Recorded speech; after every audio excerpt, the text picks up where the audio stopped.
चलिए आज बात करते हैं पंजाब के उस जल संकट की जो खामोशी से हमारे पैरों के नीचे गहराता जा रहा है। ये एक ऐसी कहानी है जिसे जानना हम सबके लिए बेहद जरूरी है। 15 से 20 साल, ये बस एक नंबर नहीं है, ये एक डेडलाइन है, एक ऐसी मियाद जो एक्सपर्ट्स हमें दे रहे हैं। और शायद इतना ही वक्त पंजाब के पास बचा है, इससे पहले कि वहां की जमीन की तस्वीर हमेशा के लिए बदल जाए।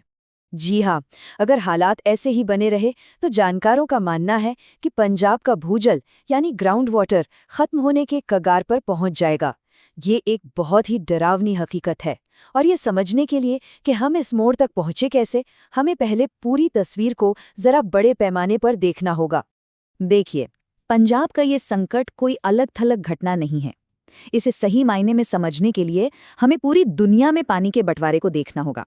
ये एक ग्लोबल प्रॉब्लम का एक बहुत ही बड़ा और चिंताजनक उदाहरण है। जरा सोचिए, इस पूरी धरती पर जितना भी पानी है उसमें से 97% तो खारा है, जिसे हम इस्तेमाल नहीं कर सकते, और करीब 2% ग्लेशियर और बर्फ के रूप में जमा हुआ है। मतलब पूरी इंसानियत, हम सब, पीने के लिए, खेती के लिए, हर चीज के लिए उस बचे हुए 1% से भी कम पानी पर निर्भर हैं। और इस छोटे से हिस्से को हम इस्तेमाल कैसे कर रहे हैं? अगर हम प्रति व्यक्ति खपत देखें तो भारत दुनिया में सबसे ऊपर नहीं है। अमेरिका में एक इंसान हमसे लगभग 2 गुना पानी इस्तेमाल करता है। लेकिन यहाँ एक बहुत बड़ा पेंच है। हमारी विशाल आबादी का मतलब है कि हमारी थोड़ी कम खपत भी हमारे सीमित पानी के स्रोतों पर बहुत बहुत भारी दबाव डालती है। और भारत में ये दबाव पंजाब से ज्यादा शायद ही कहीं और महसूस किया जा रहा हो। वो पंजाब जिसे कभी भारत का अन्न का कटोरा कहा जाता था, आज एक तरह से मानव निर्मित सूखे की दहलीज पर आ खड़ा हुआ है। ये एक बहुत ही गहरी बात है। पानी का संकट सिर्फ उस पानी के बारे में नहीं है जो हम पीते हैं। ये उस छिपे हुए पानी के बारे में है जिसे वर्चुअल वाटर कहते हैं। वो पानी जो हर उस चीज में लगा है जिसे हम उगाते हैं, बनाते हैं और खाते हैं। 1500 लीटर, अंदाजा लगाइए, इतनी बड़ी मात्रा में पानी किस एक चीज के लिए लगता होगा। ये पानी एक बहुत ही आम सी चीज को बनाने के लिए चाहिए होता है, सिर्फ 1 किलो चीनी उगाने में। इसी को वाटर फुटप्रिंट कहते हैं। और पंजाब की अर्थव्यवस्था जो खेती पर आधारित है, वहाँ गन्ने और चावल जैसी फसलों का वाटर फुटप्रिंट बहुत ज्यादा है। ये अदृश्य आंकड़े असल में जमीन से पानी खींचकर ही पूरे किए जा रहे हैं। तो चलिए अब सीधे जमीनी हकीकत पर आते हैं, देखते हैं कि इसका जमीन के नीचे क्या असर हो रहा है, क्योंकि संकट की असली जड़ यही है, पंजाब के भूजल का तेजी से और खतरनाक तरीके से खत्म होना। ये टाइमलाइन पूरी कहानी साफ साफ बता रही है। कुछ ही दशकों में पानी ढूंढने के लिए हमें और गहरा खोदना पड़ रहा है। जो पानी 1985 में सिर्फ 2 मीटर नीचे था, आज 20 मीटर से भी नीचे जा चुका है।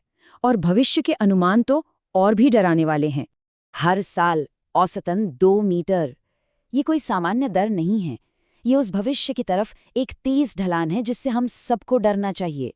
तो सवाल ये है कि ऐसा हो क्यों रहा है? क्या ये कोई कुदरती आफत है? नहीं, ये एक मानव निर्मित संकट है जिसकी कई वजह हैं जो एक दूसरे से जुड़ी हुई हैं। इसे हम 3 मुख्य हिस्सों में बांट सकते हैं। पहला, जरूरत से ज्यादा पानी का इस्तेमाल, मतलब हम पानी को वापस भरने का मौका ही नहीं दे रहे।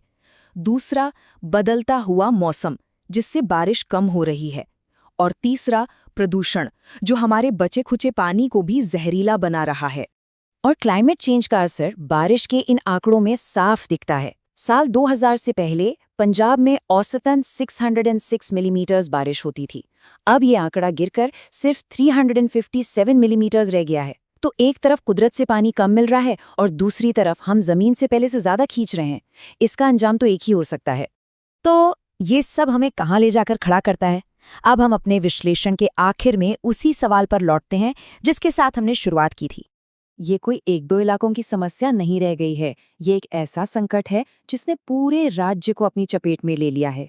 आज पंजाब का लगभग हर जिला भूजल के इस्तेमाल के मामले में ओवर एक्सप्लॉइटेड या अत्यधिक दोहित की कैटेगरी में आ चुका है। इसका सीधा मतलब है कि वो जमीन से इतना पानी निकाल रहे हैं जितना कुदरत वापस भर ही नहीं सकती। और इसी आखिरी सवाल के साथ मैं आपको छोड़े जाता हूँ। ये एक ऐसा सवाल है जिसका सामना सिर्फ पंजाब को नहीं बल्कि हम सबको करना होगा। जब पानी, जो खुद जिंदगी का दूसरा नाम है, ही नहीं रहेगा, तो फिर पीछे बचेगा क्या?